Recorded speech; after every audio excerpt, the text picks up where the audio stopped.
Сәлем баршаларыңызға. Бүгін тұздалған капустаға арналған оңай әрі тез жасалынатын аджика рецептімен бөлісетін боламын. астындағы подписация батырмасын басып кетуді ұмытпаңыздар.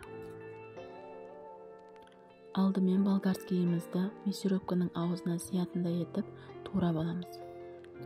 Болгарскийіміздің қызылын таңдағанымыз дұрыс. Аджикамыздың түсі қызыл болып шығады.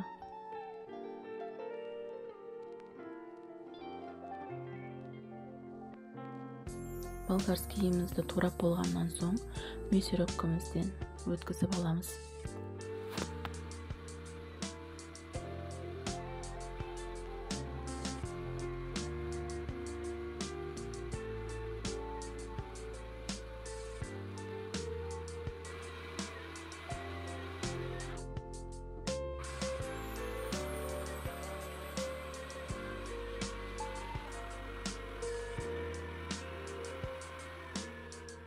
Келесі кезекте чесногымызды өткіземіз.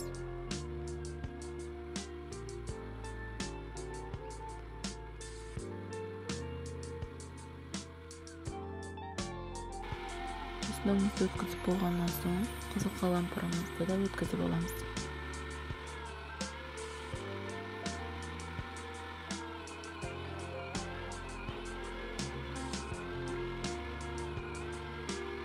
Барлығын мясорубкадан өткізіп болғаннан соң болгарскийіміздің үстінен қызыл қалампырымызды саламыз.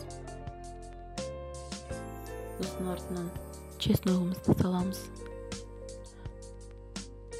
Содан соң 3 қасықтай тұзымызды салып, жақсылап араластырып аламыз. Араластырып болғаннан соң таза банкамызға барлығын құйып аламыз.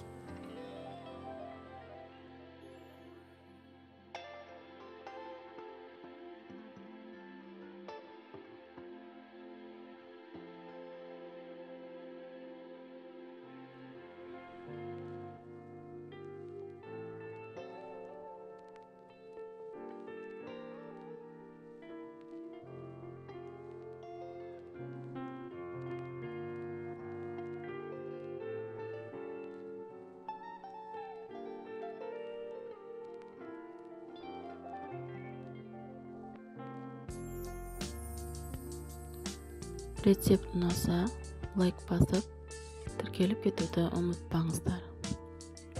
Назарларыңызға рахмет.